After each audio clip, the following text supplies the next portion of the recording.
अहमदाबाद मिल strike 1918 first hunger strike.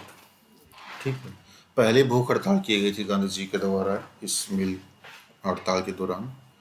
इन मार्च 1918 मार्च 1918 में Gandhi intervene इन ए dispute. Gandhi ji ने एक विवाद में इंटरवेन किया, मध्यस्थता की। किस किस के बीच विवाद था? Between cotton mill owners of Ahmedabad, Ahmedabad के कॉटन मिल ओनर्स के बीच में, सूती मिल के जो मालिक थे उनके बीच में, and the workers over the issue of discontinuation of the plague bonus. और मजदूरों के बीच विवाद था, जो मजदूर उनके प्लेग बोनस बंद कर दिया गया था उसको खिलाफ प्रदर्शन कर रहे थे। इन दोनों के बीच विवाद था, तो गांधी जी ने इस विवाद के बीच में मध्यस्थता की थी। The mill owners wanted to withdraw the bonus. जो मिल ओनर्स थे वो बोनस को वापस लेना चाहते थे, विदड्रॉ करना चाहते थे, खत्म करना चाहते थे। The workers were demanding a rise of 50% in their wages. मजदूर थे जो अपनी वेजेस में 50% की हाइक का डिमांड कर रहे थे, वृद्धि की मांग कर रहे थे, सो दैट ताकि they could manage in the times of war time inflation, ताकि वे प्रबंध कर सकें।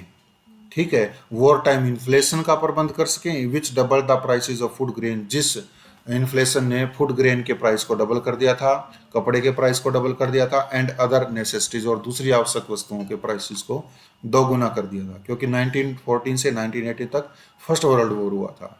इस वजह से वस्तुएं महंगी हो गई थी। उस महंगी वस्तुएं होने के कारण वो अपनी सैलरी में, वेजेस में भी 50% की हाइक डिमांड कर रहे थे। ठीक है, caused by Britain's involvement in world war first. ठीक है, जो जो इन्फ्लेशन हुई थी, जो मुद्रास्फीति हुई थी, वो ब्रिटेन की फर्स्ट वर्ल्ड वॉर में इन्वॉल्वमेंट के कारण हुई थी। The mill owners were ready to give only 20% wage hike. जो मिल ओनर्स थे वो केवल 20% ही वेज हाइक करने पर तैयार थे। The workers went on strike. इस प्रकार से जो वर्कर्स थे वो स्ट्राइक पर चले गए। ठीक है, हड़ताल पर चले गए। The relations between the workers and the mill owners worsened. Mill owners के, मिल के मालिकों के बीच में और मजदूरों के बीच में जो संबंध थे वो खराब हो गए। With the striking workers being arbitrarily dismissed. ठीक है, क्यों? क्योंकि जो स्ट्राइकिंग वर्कर्स थे, हड़ताल करने वाले जो मजदूर थे, वो जानबूझ करके डिसमिस कर किए जाते रहे, डिसमिस होते रहे। And the mill owners deciding to bring in weavers from Bombay. और मिल ओनर्स ने डिसाइड किया कि वो बॉम्बे से बुनकरों को ले आते रहे, फैसला कर लिया था। मतलब उनकी जगह उनको वर्कर वहां से मिल गए थे। The workers of the mill turn to Anasuya Sarabhai for help in fighting for justice. ये अनसुईया साराबाई जो इसी की बहन थी मिल ओनर्स की। ठीक है, जो वर्कर्स जो थे मिल के, वो अनसुईया साराबाई की ओर चले गए न्याय की लड़ाई में सहायता मांगने के लिए। Anasuya Sarabhai was a social worker. Anasuya Sarabhai एक सामाजिक कार्यकर्ता थी। Who was also the sister of Ambalal Sarabhai, one of the mill owners and the president of the Ahmedabad mill owner association, founded in 1819 to develop the textile industry in Ahmedabad for help in fighting for justice. ठीक है, जो अनसुईया साराबाई थी वो एक सामाजिक कार्यकर्ता थी और अंबालाल साराबाई की बहन थी। जो अंबालाल जो साराबाई था वो मिल ओनर्स में से एक ओनर था। ठीक है, और एक मिल का मालिक होने के साथ साथ वो अहमदाबाद मिल ओनर एसोसिएशन का भी अध्यक्ष था। ठीक है, जो अहमदाबाद मिल ओनर एसोसिएशन 1891 में स्थापित किया गया था, ताकि अहमदाबाद में जो कपड़ा उद्योग है उसका विकास किया जाए। ठीक है, तो इसके पास वर्कर गए अनुसुईया साराबाई के पास, और अनुसुईया साराबाई जो थी वो कौन थी? अंबालाल साराबाई की बहन थी। अंबालाल साराबाई कौन था ये तुम्हें पता है इसमें? अनसुईया बहन, इसको अनसुईया बहन बोला जाता था। अनसुईया बहन वेंट टू गांधी, वो गांधी के पास ले गई। Was respected by the mill owners and workers. ठीक है, जिसकी मिल ओनर्स के द्वारा और वर्कर्स के द्वारा रिस्पेक्ट की जाती थी, मतलब मध्यस्थता की। ठीक है, वर्कर भी गांधी जी की रिस्पेक्ट करते थे और मिल ओनर्स भी गांधी जी की रिस्पेक्ट करते थे, इसलिए अनसुईया साराबाई गांधी जी के पास चली गई। And asked him to intervene and help resolve the impasse. ठीक है, और वो उनसे उसने जाकर के कहा कि वो इस मामले में मध्यस्थता करें और हेल्प, सहायता करें, रिजोल्व द इम्पास, इस झगड़े को, विवाद को समाधान करने में। इम्पास का मतलब dispute between the workers and the employers. ठीक है, जो मजदूरों में और एम्प्लॉयर्स में ये जो विवाद चल रहा था इसका समाधान करें, इसकी मध्यस्थता करें। दो Gandhi was a friend of Ambalal, हालांकि गांधी जी अम्बालाल के एक दोस्त थे। ही टुक अप द वर्कर्स कोज, उसने मजदूरों के कारण की जिम्मेदारी ली, मतलब मजदूरों का पक्ष लेने का उसने फैसला किया। Anasuya too supported the workers, Anasuya ने भी मजदूरों को समर्थन दिया।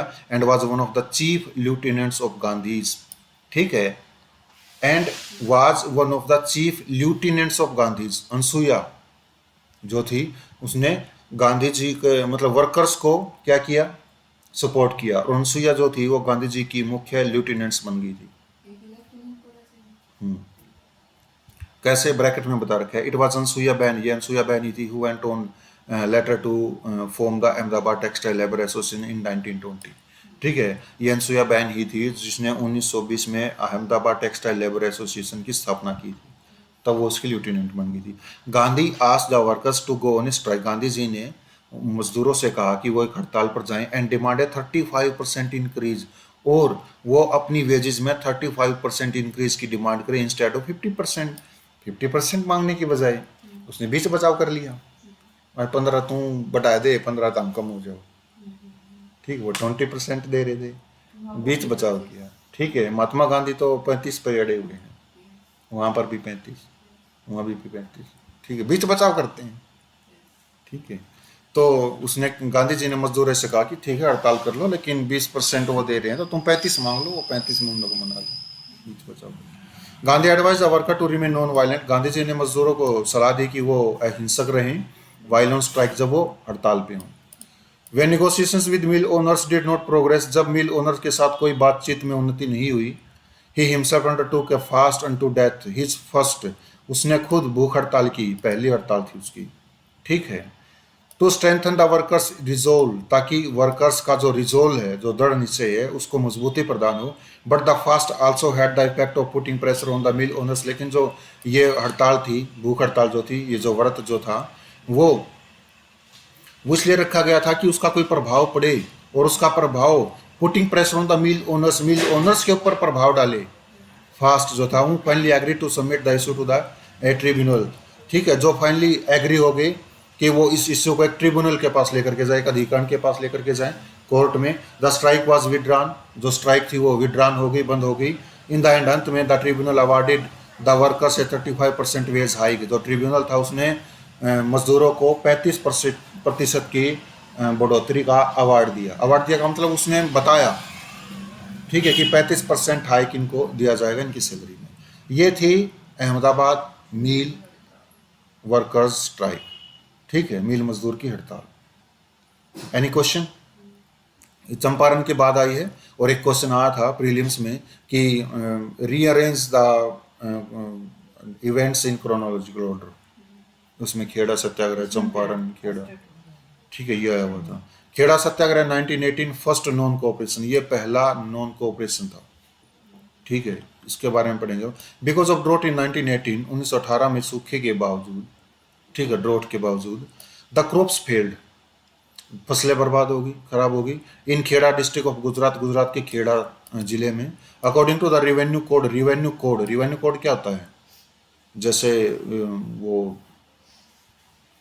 बिल होते हैं ना, कानून वगैरह हो गए, रेवेन्यू का जो कोड बनाया गया था पूरा का पूरा, इंस्टेड ऑफ मेकिंग अलग अलग लॉस, ठीक है, एक कोड बना दिया। उस कोड के अनुसार if the yield was less than 1/4, यदि जो उत्पादन है वो 1/4 से भी कम होता है, द नॉर्मल प्रोड्यूस के 1/4 से भी कम होता है, the farmers were entitled to remission, जो फार्मर्स थे वो योग्य थे कि उनको रिमिजन मिलेगा, माफी मिलेगी, कर नहीं देना पड़ेगा उनको। द गुजरात सभा, जो गुजरात सभा थी, कंसिस्टिंग ऑफ द पीजेंट्स, जिसमें पीजेंट शामिल थे, सबमिटेड पिटिशंस, उसने पिटिशंस दायर की, याचिकाएं दायर की to the highest governing authority, सबसे ऊंची गवर्निंग अथॉरिटीज के पास पिटिशंस दायर की, ऑफ द प्रोविंस में, requesting that the revenue assessment for the year 1919 be suspended, ये प्रार्थना करते हुए कि जो 1919 का जो रेवेन्यू असेसमेंट है उसको सस्पेंड कर दिया जाए, याचिका दायर की थी उन्होंने। The government however remained adamant, हालांकि जो सरकार थी वो अपनी जिद पर अड़ी रही। एंड सैड, और कहा the property of the farmers would be seized, की जो किसानों की प्रॉपर्टी थी, संपत्ति थी, उसको सीज कर लिया जाएगा, कब्जे में ले लिया जाएगा। If the taxes were not paid, यदि टैक्स नहीं पे किए गए तो। उसकी संपत्ति को जब्त कर लिया जाएगा। Gandhi asked the farmer not to pay the taxes, Gandhi ji ने किसानों से कहा कि वो टैक्स ना दे। Gandhi however was mainly the spiritual head of the struggle, Gandhi हालांकि इस संघर्ष के स्पिरिचुअल हेड थे, भावनात्मक मुखिया थे। वो भावनाओं को बताते थे, भावनाओं को डायरेक्शन देते थे। उन्होंने कहा था कि नहीं देना, टैक्स नहीं देना। It was Sardar Vallabh Bhai Patel and a group of other devoted Gandhians, ये सरदार वल्लभ भाई पटेल थे और दूसरे गांधी जी के समर्थित अनुयायी लोग थे। नेमली मुख्य रूप से कौन से, नरहरि पारिक, मोहनलाल पांड्या एंड रविशंकर व्यास, ये लोग थे। गांधी जी केवल स्पिरिचुअल हेड थे। Who went around the villages, जो गांव गांव चले गए, ऑर्गेनाइज द विलेजर्स, गांव वालों को इकट्ठा किया, and told them what to do, और उन्हें बताया कि क्या करना चाहिए, and give necessary political leadership, और उन्होंने आवश्यक राजनीतिक नेतृत्व उन लोगों का किया। किसने? सरदार वल्लभ भाई पटेल, ठीक है, Narhari Parikh, Mohanlal Pandya and Ravishankar Vyas. Patel along with his colleagues, Patel अपने साथियों के साथ ऑर्गेनाइज द टैक्स रिवोल्ट, उसने कर विद्रोह को ऑर्गेनाइज किया। विच द डिफरेंट एथनिक, जो अलग अलग एथनिक एंड कास्ट कम्युनिटीज, जिसमें अलग अलग जनजातीय और जातीय जो समुदाय थे, वो खेड़ा के जो थे, उन्होंने सपोर्ट किया इसको। किसको? टैक्स रिवोल्ट को। The revolt was remarkable in that discipline and unity were maintain, ये जो रिवोल्ट था, विद्रोह जो था, वो रिमार्केबल था इन दैट डिसिप्लिन, इस डिसिप्लिन में, विषय में, एंड यूनिटी वर मेंटेन, ठीक है, और जिसमें जो एकता थी वो बनाए रखी गई। Even when on non payment of taxes, even when, तब भी जब टैक्स की पेमेंट नहीं की गई थी, the governor seize the farmers personal property, government ने, सरकार ने किसानों की जो निजी संपत्ति थी उसको कब्जे में कर लिया था, लैंड, जमीन को कब्जे में कर लिया, एंड लाइवलीहुड, आजीविका को भी कब्जे में कर लिया था।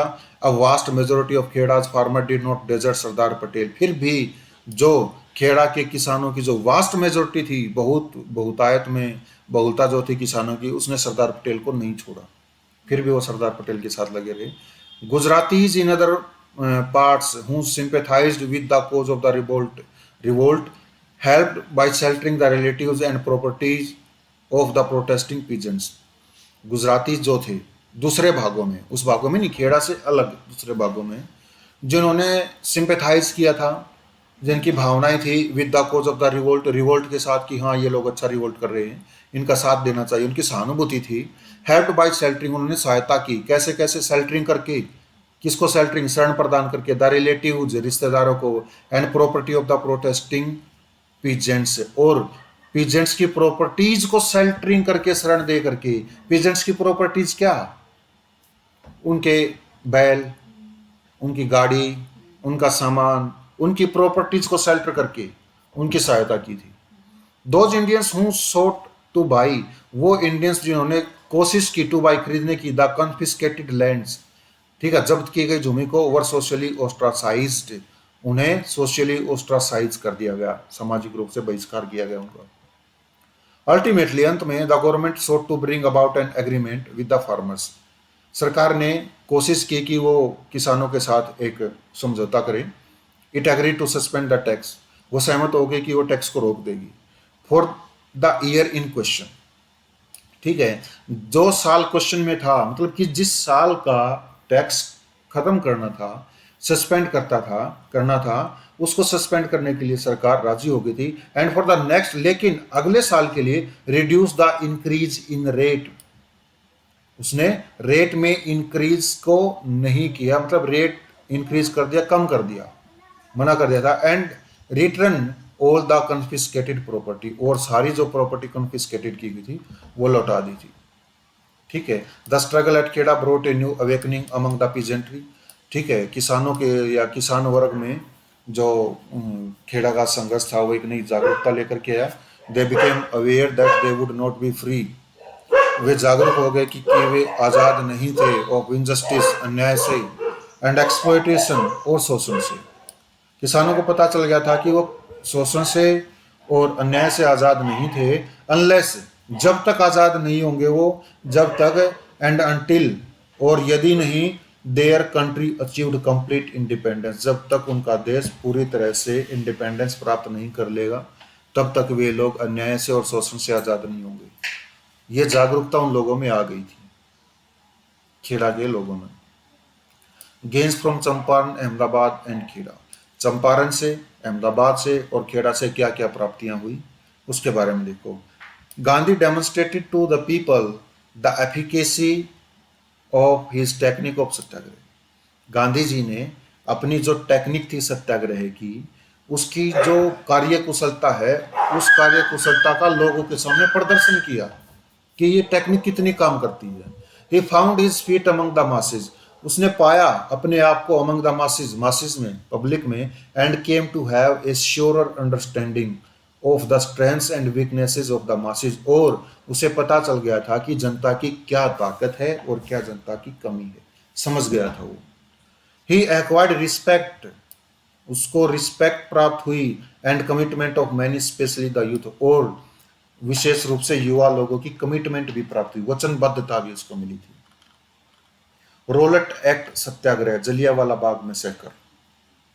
ठीक है, रोलेट एक्ट सत्याग्रह और जलियांवाला बाग हत्याकांड, इसके बारे में पढ़ेंगे। While on the one hand, जबकि एक तरफ the government dangled the carrot of constitutional reforms, जो गवर्नमेंट थी वो संवैधानिक सुधारों की गाजर को हिला रही थी, डेंगल कर रही थी।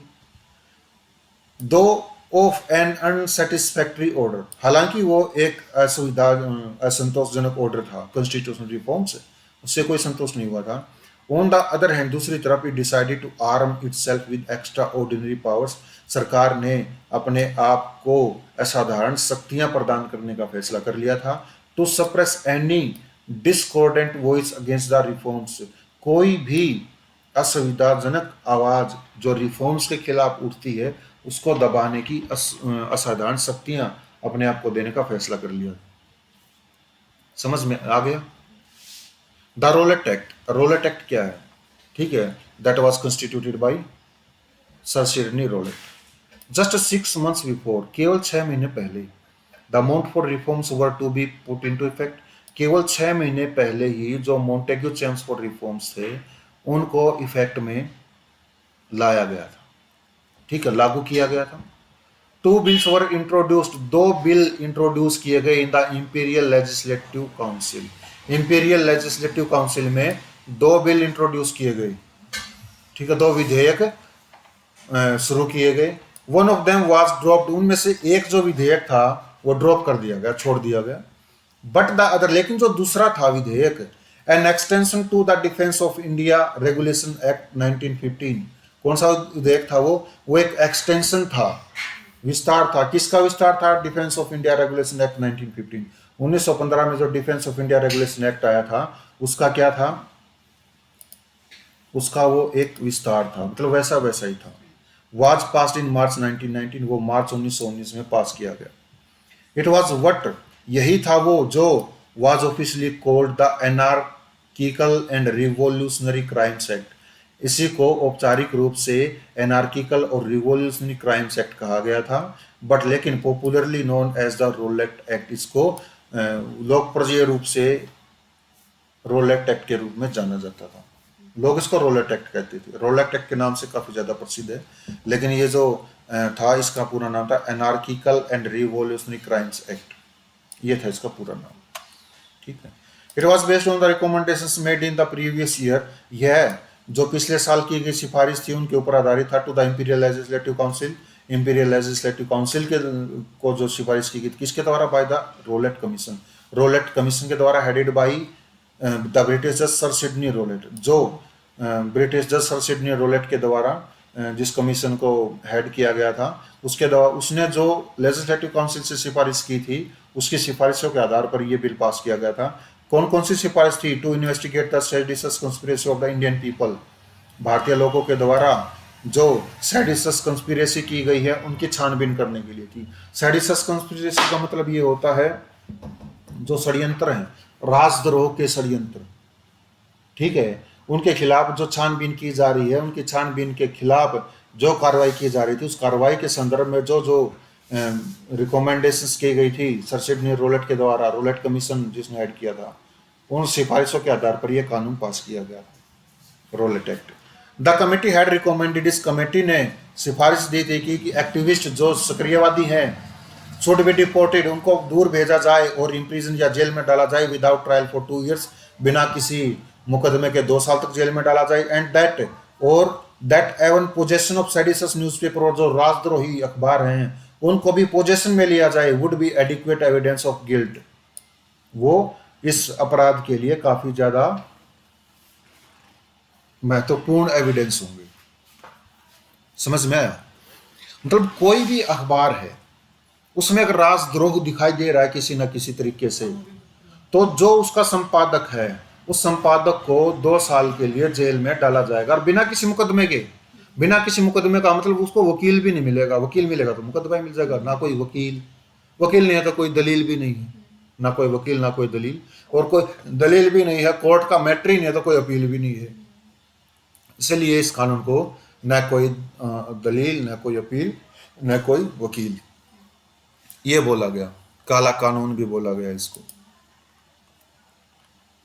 All the elected Indian members of imperial legislative council, imperial legislative council में जितने भी इलेक्टेड मेंबर्स थे, वोटेड अगेंस्ट द बिल, उन्होंने बिल के खिलाफ वोट किया। But they were in A minority, और वो लेकिन वो मिनोरिटी में थे, ठीक है, अल्पसंख्यक थे, वो संख्या में कम थे। एंड इजिली ओवर रूल्ड, और आसानी से उसको ओवर रूल्ड कर दिए गए बाय द ऑफिशियल नॉमिनीज, सरकारी नॉमिनीज के द्वारा, ठीक है, जो सरकार ने चुने हुए मेंबर थे, नॉमिनेटेड जो किए गए थे, उनके द्वारा उनको ओवर रूल्ड कर दिया गया। ऑल द इंडियन मेंबर्स, सभी जो Indian members, elected Indian members थे, हु इंक्लूडेड मोहम्मद अली जिन्ना, जिसमें मोहम्मद अली जिन्ना शामिल थे, मदन मोहन मालवीय, मजहर ul Haq, resign in protest, उन्होंने प्रोटेस्ट में रिजाइन कर दिया, ठीक है, इसके विरोध में। The act allowed political activist, ये जो कानून था इसने पॉलिटिकल एक्टिविस्ट को अलाउड कर दिया to be tried without juries, कि उनको बिना किसी वकीलों के ट्राई किया जाएगा, और एवन इम्प्रिजन विदाउट ट्रायल, और बिना किसी मुकदमे के उनको जेल में डाला जाएगा। It allowed arrest of Indians, इस कानून ने अलाउ कर दिया कि इंडियंस को अरेस्ट किया जा सकता है विदाउट वारंट, बिना किसी वारंट के, on the mayor suspicion of treason, राजद्रोह के केवल शक के आधार पर।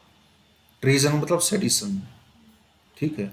सच सस्पेक्ट्स कुड बी ट्राइड, ऐसे जो सस्पेक्ट्स हैं, संदेही जो लोग हैं, उनको ट्राई किया जा सकता था इन सीक्रेसी, गोपनीयता में, without recourse to legal help, बिना किसी कानूनी सहायता के, गोपनीयता में, सीक्रेटली उनको ट्राई किया जाएगा। अ स्पेशल सेल, एक विशेष प्रकार की cell consisting of 3 high court जजेस, जिसमें 3 हाई कोर्ट के जज शामिल थे, was to try such suspects, ऐसे संदेही लोगों को वो ट्राई करना था, मुकदमा चलाया जाना था। And there was no court of appeal above the panel, और इस पैनल के ऊपर कोई भी कोर्ट ऑफ अपील नहीं थी, इन 3 जज की पैनल के द्वारा, स्पेशल सेल के अलावा कोई अपील नहीं की जा सकती थी। This panel could even accept evidence, ये जो पैनल थी वो उस एविडेंस को भी स्वीकार कर सकती थी, not acceptable under the Indian evidences act, जो एविडेंस इंडियन एविडेंस एक्ट के अंतर्गत स्वीकार्य नहीं है।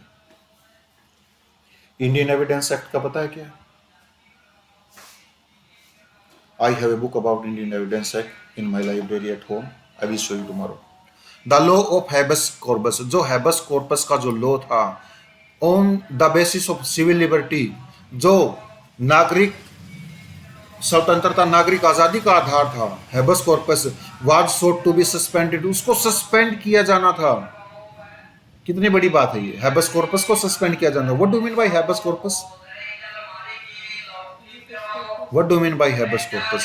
Habeas corpus से एक लैटिन वर्ड है, इट मीन्स होता है to produce the body of, कि किसी की बॉडी को प्रोड्यूस करो। मान लो कभी कोई किडनैप कर लेता है किसी को, और घर वाले हैबस कॉर्पस लगा देते हैं कोर्ट में, तो पुलिस नहीं खड़ी, पुलिस हाथ पे हाथ रख के बैठ नहीं सकती, हैबस कॉर्पस, ठीक है। मेरा एक दोस्त था गांव में, लव मैरिज कर ली, 4-5 दिन हो गए, इधर से उधर भटक रहा, पीछे पुलिस वाले पड़े हुए, इधर से उधर। लास्ट में 10 दिन के बाद मेरे पास फोन आया कि ऐसे ऐसे बात होगी। बेचारा 12th पास था, पढ़ा लिखा नहीं था, तो मैंने बताया कि 226, तो 226 मैंने बताया, वकील से बात की, 226 वकील ने लगाया। तीसरे चौथे दिन एसपी ने दबाव डाला कि उनको लेके आओ। कहाँ? माँ बाप के पास आए कि वी आर विद यू, हम आपके साथ हैं, उनको बच्चों को लेकर के। दिस इज हैबस कॉर्पस, ठीक है। हैबस कॉर्पस का मतलब ये होता है, मान लो अभी एक वो हुआ था, केस हुआ था, एक फौजी था, रिकॉर्डिंग की कि हमें ऐसा ऐसा खाना प्रोड्यूस किया जा रहा है ऐसे ऐसे, तो उसका ट्रांसफर कर दिया गवर्नमेंट ने। घर वालों को शक हो गया, पता नहीं उससे बात नहीं हो रही है, कहाँ चला गया कहाँ नहीं चला गया। हैबस कॉर्पस, हैबस कॉर्पस लगाई, घर वालों से बात करवाई। घर वालों को जब शक हो गया, वो मन मान गया उनका कि हाँ अच्छा है, बिल्कुल स्वस्थ है, कोई परेशानी नहीं है।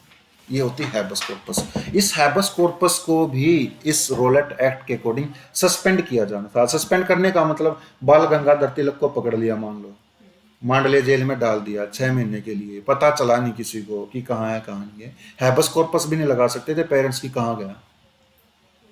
हैबस कॉर्पस का मतलब ये है, अगर कोई जेल में है, हैबस कॉर्पस लगा सकता है कि मेरे को उससे मिलने दिया जाए, लेकिन उस पर टाइम दिया जाएगा कि 10 मिनट मिल पाओगे, ताकि पता रहे कि हमें स्वस्थ है कि नहीं। This is habeas corpus.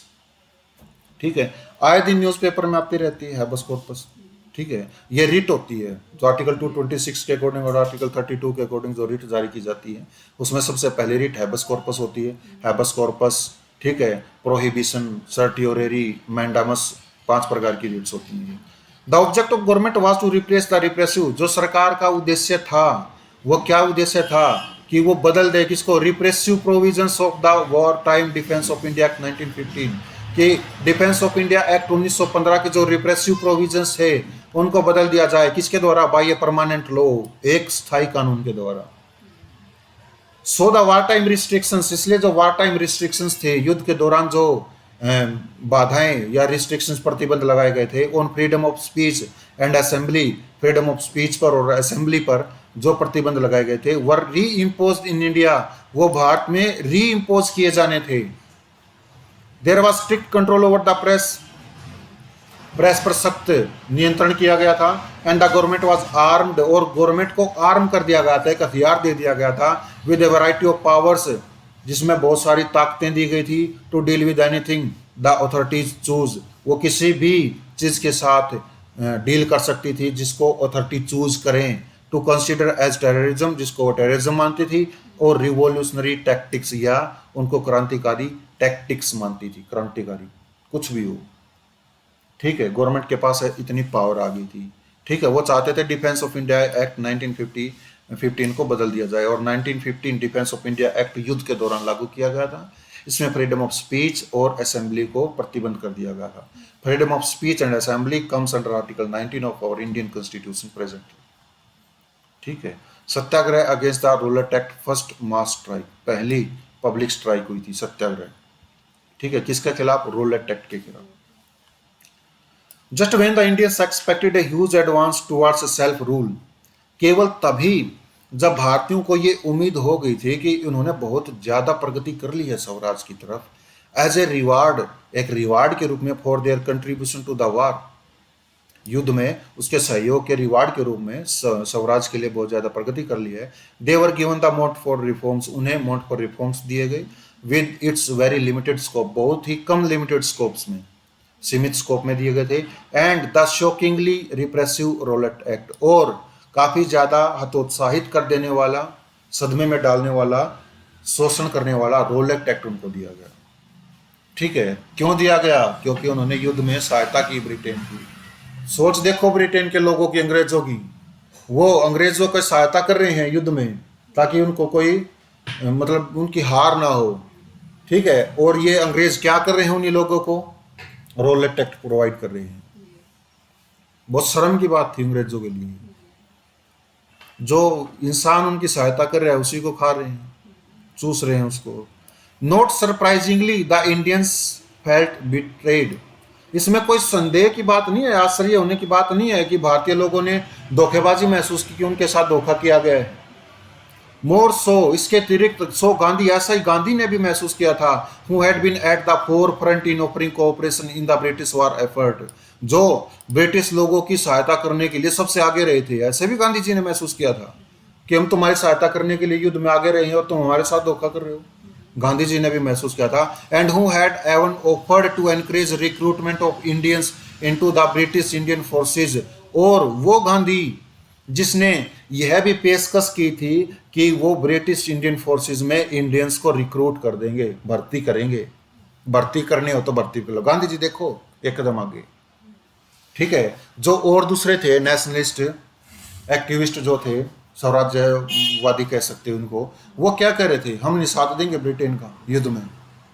ठीक है, और गांधी क्या कह रहा था, भाई कोई बात नहीं, हम तुम्हारा साथ देंगे युद्ध में, और चाहिए तो और भी भर्ती कर लो। ये थे गांधी। ठीक है, he called the Rowlatt act at black black act. उसने रोलेट एक्ट को ब्लैक एक्ट कहा, काला कानून कहा। And argued that not everyone should get punishment. और उसने यह भी विचार दिया कि हर किसी को पुनिशमेंट नहीं दी जाएगी in response to isolated political crimes. ठीक है, एक आइसोलेटेड पॉलिटिकल क्राइम्स में हर किसी को पुनिशमेंट नहीं दी जाएगी, ये भी उसने कहा था। आइसोलेटेड पॉलिटिकल क्राइम्स का मतलब होता है जिन लोगों ने अकेले पॉलिटिकल क्राइम्स किए हैं। ठीक है, Gandhi called for a mass protest at all India level. Gandhi ji ने एक मास प्रोटेस्ट की डिमांड की ऑल इंडिया लेवल, पूरे भारत में, अखिल भारत में विद्रोह की डिमांड की गांधी जी ने।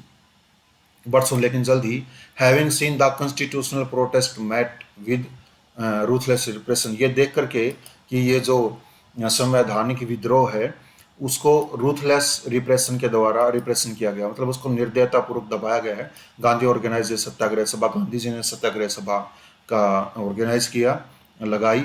And roped in youngers members of home rule leagues. और जो होम रूल लीग के जो यंग मेंबर्स थे उनसे प्रार्थना की। एंड द पैन इस्लामिस्ट, और पैन इस्लामिस्ट को भी उसने क्या किया, प्रार्थना की। ठीक है, ये इनकी जाती है पैन इस्लामिस्ट। ठीक है, उनको शामिल कर लिया था। The forms of protest finally chosen included observance of national wide हड़ताल। ये जो प्रोटेस्ट का रूप था ये आखिर में चूज कर लिया गया था कि हम नेशनल वाइड हड़ताल करेंगे, स्ट्राइक करेंगे। ठीक है, accompanied by fasting and prayer. जो हड़ताल साथ साथ में फास्टिंग भी होगी, प्रेयर भी होगी। उस हड़ताल के दौरान हम भूख हड़ताल भी करेंगे और प्रार्थना भी करेंगे। एंड सिविल डिसोबीडियंस, और सभी ने आज्ञा भी करेंगे अगेंस्ट स्पेसिफिक लॉज। ठीक है, किसकी सभी ने आज्ञा करेंगे, कुछ विशेष कानूनों की। And courting arrest and imprisonment, और उसमें कोर्टिंग अरेस्ट और इम्प्रीजनमेंट भी होगा। ये गांधी जी ने प्लान किया था। There was a radical change in the situation by now. अभी तक सिचुएशन में काफी ज्यादा महत्वपूर्ण परिवर्तन आ चुका था। क्या क्या परिवर्तन आ चुका था, the masses had found a direction. ठीक है, लोगों को डायरेक्शन मिल गई थी कि आगे आगे क्या होना है। Now they could act instead of just giving verbal expression to their grievances. अब वे काम कर सकते थे।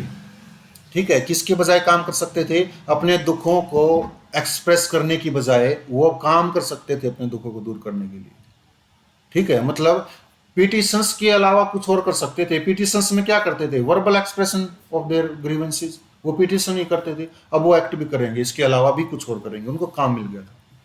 फ्रॉम नाउ ऑनवर्ड्स, अब इसके बाद, peasants, artisans and the urban poor, किसान, ठीक है, शिल्पकार और जो शहरी गरीब लोग थे, were to play an increasingly important part in the struggle. वो इस संघर्ष में एक बढ़ चढ़कर महत्वपूर्ण भूमिका निभाने वाले थे, महत्वपूर्ण भाग हो गए थे इसका।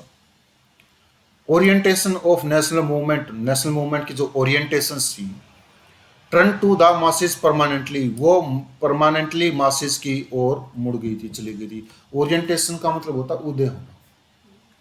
ठीक है, जो पूर्व साइड होती है ना उसको ओरिएंट साइड बोलते हैं। ठीक है, सियरा ओरिएंटल, सियरा मैड्रियल आपने सुना होगा। ठीक है, ऐसा ऐसा। ओरिएंट साइड पूर्व साइड होती है, मतलब पूर्व की साइड उदय होता है सूरज, जनरली इसको कंपेयर किया जाता है। ठीक है, तो जो नेशनल मूवमेंट था ना उसका उदय हो गया था, उसकी खबर पता चल गई थी किसको, मासेस को, परमानेंटली ये होना है। Gandhi said that salvation, Gandhi ji ने कहा कि जो सैल्वेशन है, गुलामी जो है, वुड कम, वो तब आती है जब मासेस वर अवेकन्ड। ठीक है, सैल्वेशन का मतलब व्यापार मुक्ति है। जो मुक्ति है वो तब आती है जब मासेस अवेकन्ड होते हैं, जागरूक होते हैं। And became active in politics, तब वो पॉलिटिक्स में एक्टिव हो जाते हैं, तब लोग मुक्त हो जाते हैं, राजनीति में बढ़ चढ़ करके भाग लेते हैं और उनमें जागरूकता होती है। Satyagraha was to be launched on April 6, 1990। Satyagraha जो था वो 6 अप्रैल 1919 को लॉन्च होना था, शुरू होना था। But before it could be launch, लेकिन इससे पहले यह लॉन्च होता, शुरू होता, there were large scaled violent, बड़े पैमाने पर हिंसा होगी, anti British demonstration in Calcutta, Calcutta में, बॉम्बे में, दिल्ली में, अहमदाबाद में इत्यादि इन जगहों पर एंटी ब्रिटिश डेमोन्स्ट्रेशन हुए। ठीक है, ब्रिटिश लोगों के खिलाफ प्रदर्शन हुए, स्पेशली इन पंजाब, विशेष रूप से पंजाब में। द सिचुएशन बिकम, जो सिचुएशन थी, बिकम सो वेरी एक्सप्लोजिव, वो इतनी ज़्यादा विस्फोटक हो गई थी situation, due to war time repression, war time repression के कारण, फोर्सिबल रिक्रूटमेंट्स के कारण, एंड रेवेजेस ऑफ डिजीज, और जो रोगों के द्वारा विनाश किया गया था उसके कारण, that the army had to be called, इनकी आर्मी को बुलाना पड़ा, ऐसी सिचुएशन हो गई थी। अप्रैल 1919, अप्रैल 1919 में saw the biggest and the most violent anti-British upsurge in since 1857।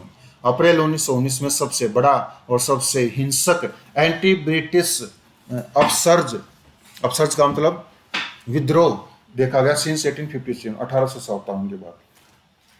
1857 के बाद अप्रैल 1919 में पंजाब में सबसे ज़्यादा हिंसक और सबसे ज़्यादा बड़ा ब्रिटिश अपसर्ज देखा गया, विद्रोह देखा गया। मतलब 1857 के बाद ऐसा कोई विद्रोह हुआ नहीं था इतना बड़ा जो पंजाब में हुआ। The lieutenant governor of Punjab sir Michael O'Dwyer, जो पंजाब का लेफ्टिनेंट गवर्नर था जिसका नाम माइकल ओडायर था, it's said to have used aircraft, ऐसा कहा जाता है कि उसने एयरक्राफ्ट का यूज किया, विमान का, strafing against the violent protesters, violent protesters को स्ट्रैफिंग करने के लिए विमान का यूज किया, देखने के लिए, देखा कि हाँ लोग। ठीक है, Jallianwala Bagh massacre April 13, 1919। Amritsar was the worst affected by violence, जो अमृतसर था वो वोलेंस से सबसे ज्यादा प्रभावित था, हिंसा से। In the beginning there was no violence by the protesters, ठीक है, शुरुआत में प्रोटेस्टर के द्वारा कोई बिगिनिंग नहीं थी, ठीक है, प्रोटेस्टर्स के द्वारा कोई हिंसा नहीं की गई थी। शुरुआत में जो विद्रोही थे उन्होंने कोई हिंसा नहीं की। Indians shut down their shops, भारतीय लोगों ने अपनी दुकानों को बंद कर दिया। And normal trade and empty streets showed the Indians displeasure at the British betrayal, और जो नॉर्मल ट्रेड था उसको भी बंद कर दिया, और जो खाली गलियां थी उन खाली गलियों ने भारतीय लोगों के असंतुष्टि बयान कर रही थी, वो कि भारतीय लोग असंतुष्ट हैं।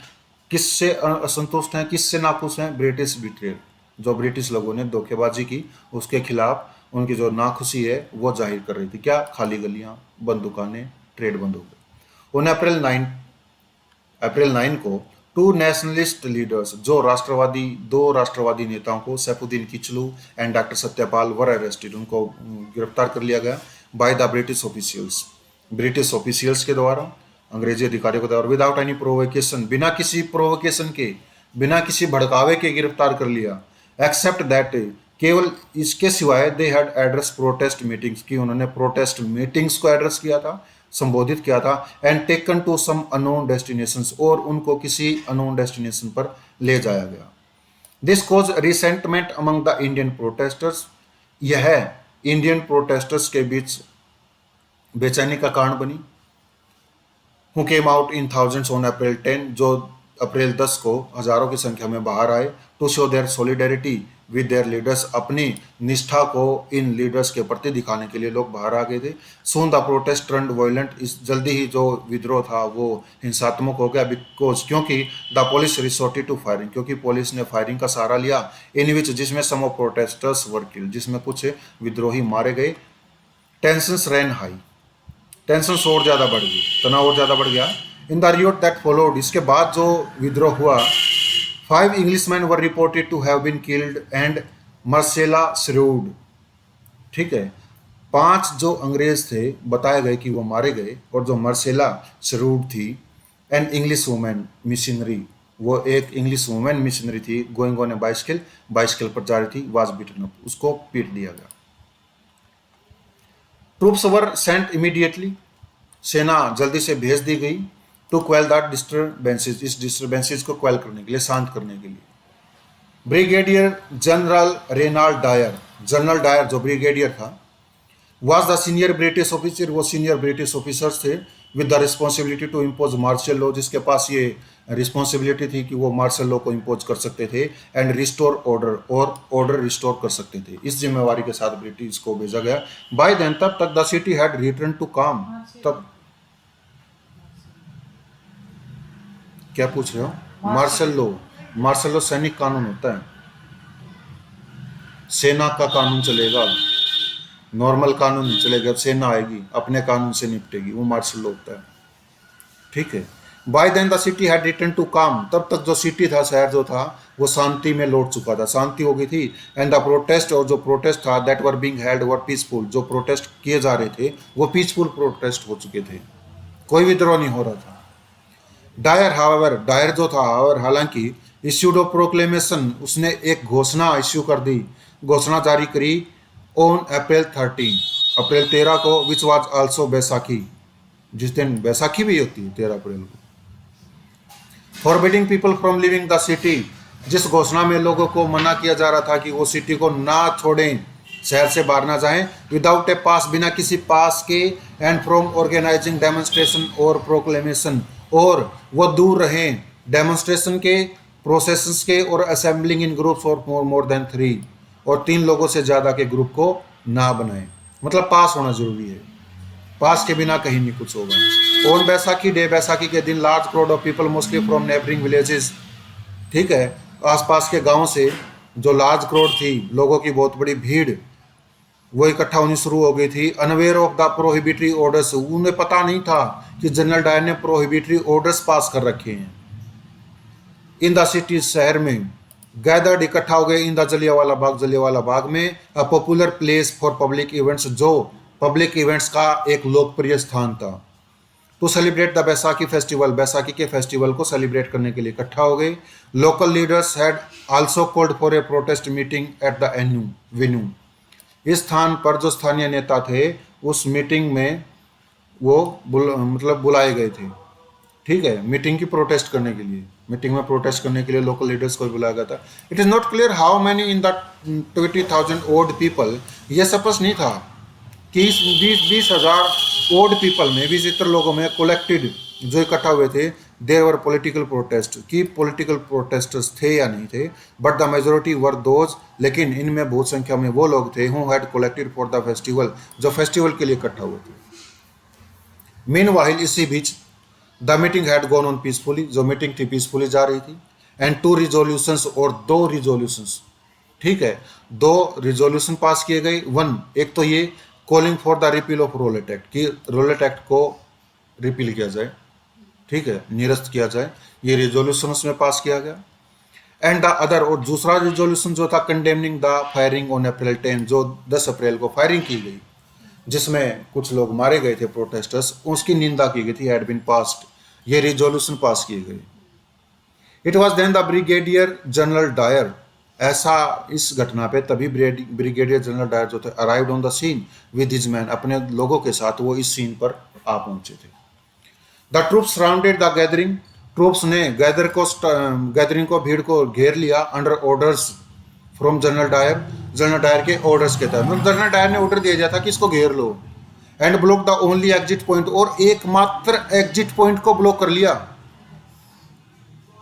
And open fire on the unarmed crowd, और जो अनआर्म्ड क्राउड थी, जिनके पास कोई हथियार नहीं था, उस भीड़ पर फायर शुरू कर दिए, ओपन कर दिए। नो वार्निंग वाज इश्यूड, कोई वार्निंग नहीं दी गई। No instruction was disperse was given, कोई भी इंस्ट्रक्शन उनको नहीं दिया गया, बताया गया। An unarmed gathering of man, women and children was fired upon, एक अनआर्म्ड गैदरिंग, ठीक है, निहत्थी भीड़, जिसमें मैन शामिल थे, पुरुष थे, महिलाएं थी, बच्चे थे, वाज फायर्ड अपॉन, उनके ऊपर गोलियां चलाई गई, फायर किया गया। As they tried to flee, जब वे भागने की कोशिश कर रहे थे।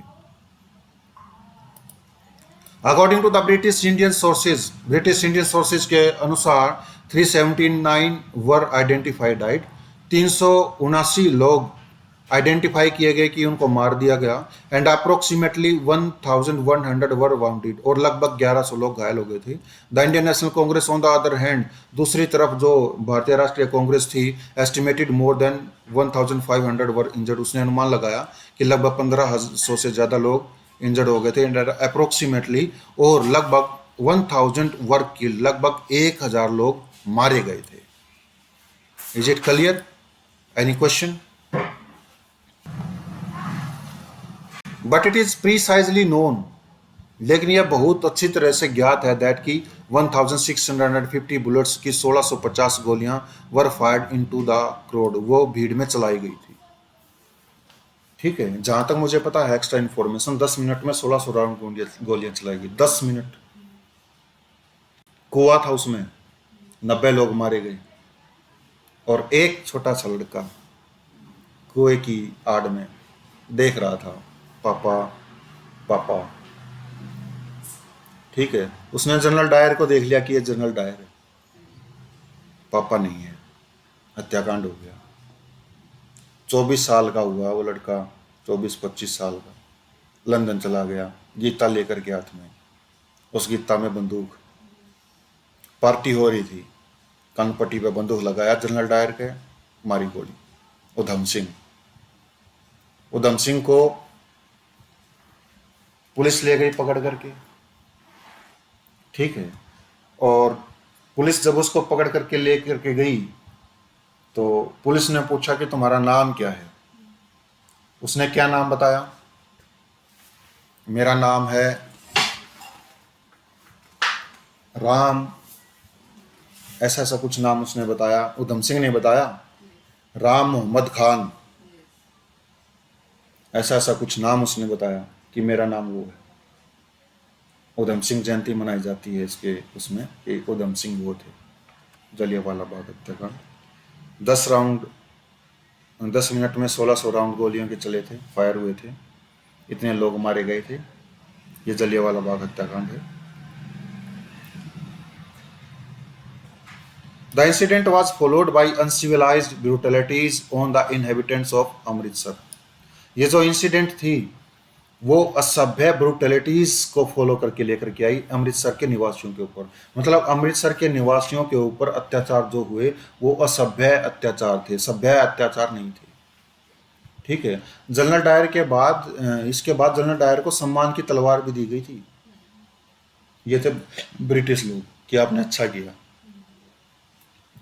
Martial law was proclaimed in the Punjab, Punjab में सैनिक कानून लागू कर दिया गया एंड पब्लिक फ्लॉगिंग्स, और जो लोगों की भीड़ थी, एंड अदर ह्यूमिलिएशंस वर परपिट्रेटेड, और जो अदर ह्यूमिलिएशंस थे, जो दूसरे अपमान थे, वो परपिट्रेटेड, जारी रहे थे वो।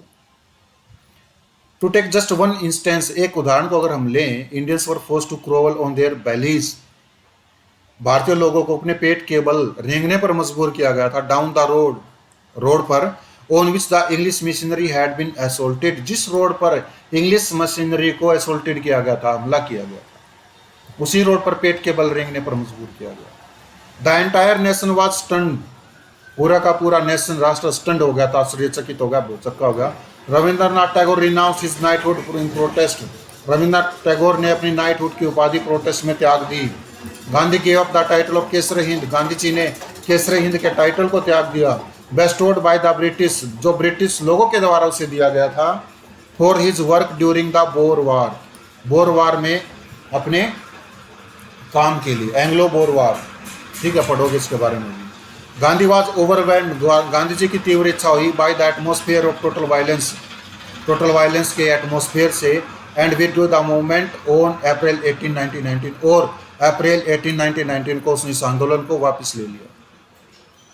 Scene in an objective way, इससे एक ऑब्जेक्टिव वे में देख करके, Dyer ensured the beginning of the end of the British Raj, Dyer को सुनिश्चित हो गया था कि ब्रिटिश राज की एंड शुरू हो गई है, अंत शुरू हो गया है। What had happened in Amritsar made Gandhi declare that cooperation with this satanic regime was now impossible. Gandhi ji को ये महसूस हो गया था अमृतसर की घटना को देख करके कि एक ऐसे रेजिम, राज्य में जो कोऑपरेशन है, सहयोग जो है, एक ऐसा राज्य जो अत्याचार से परिपूर्ण है, उस राज्य के साथ अब कोऑपरेशन करना इम्पॉसिबल है। अब हम इनके साथ सहयोग नहीं करेंगे।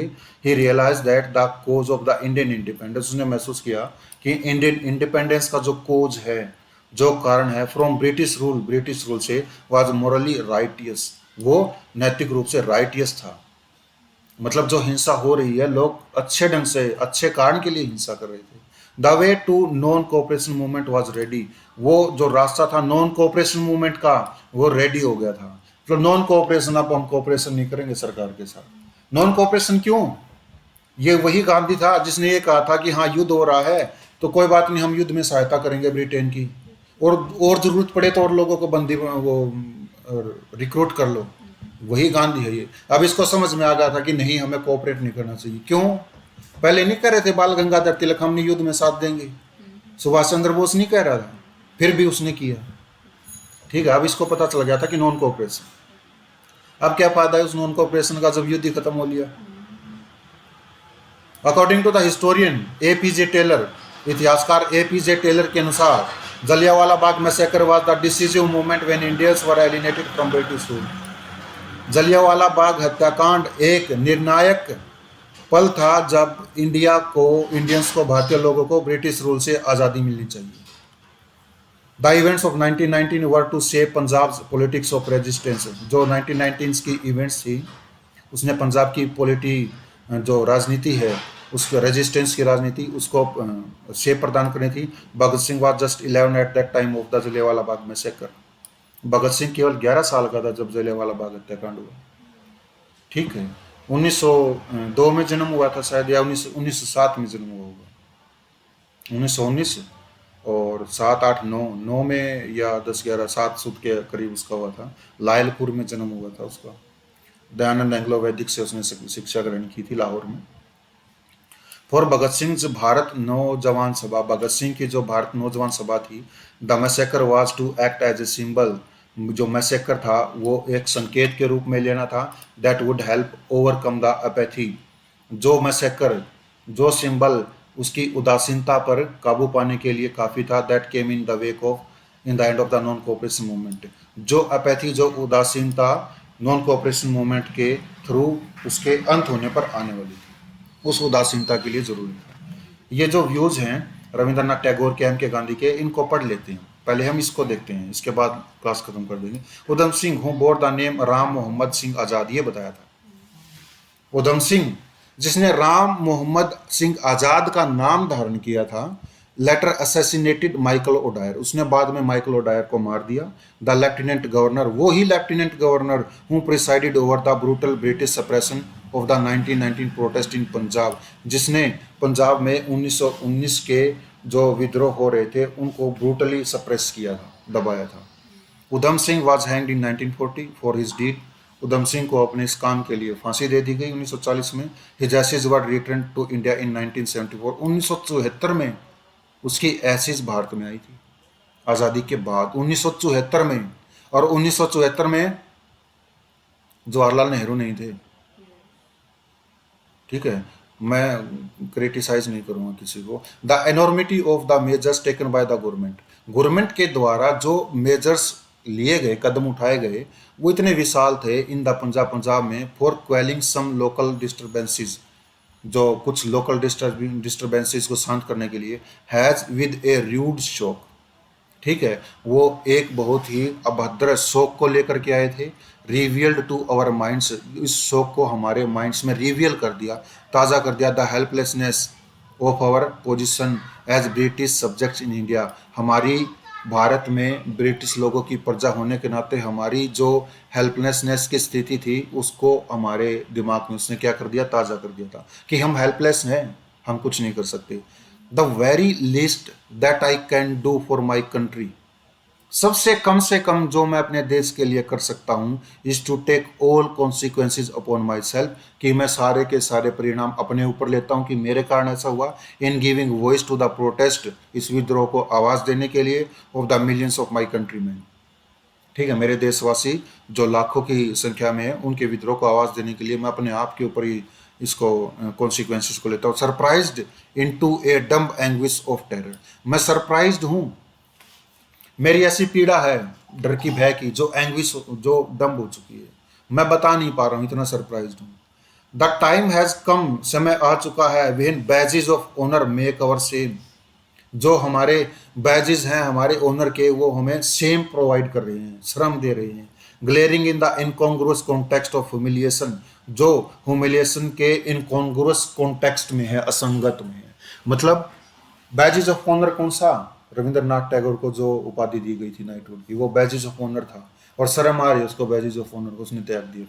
यह रविंद्रनाथ टैगोर के एक लेटर में बोला था उसने, वाइस रॉय को लिखा गया था, no government deserve respect which holds cheap the liberty of its subject, कोई भी सरकार जो है वो रिस्पेक्ट को डिजर्व नहीं करती जो उसकी प्रजा की लिबर्टी को चीप समझती हो। ठीक है, M K Gandhi in Young India after the Jallianwala Bagh massacre, M K Gandhi ने यंग इंडिया में बताया था। ठीक है, तो the Hunter committee of inquiry will be discussed tomorrow. Any question?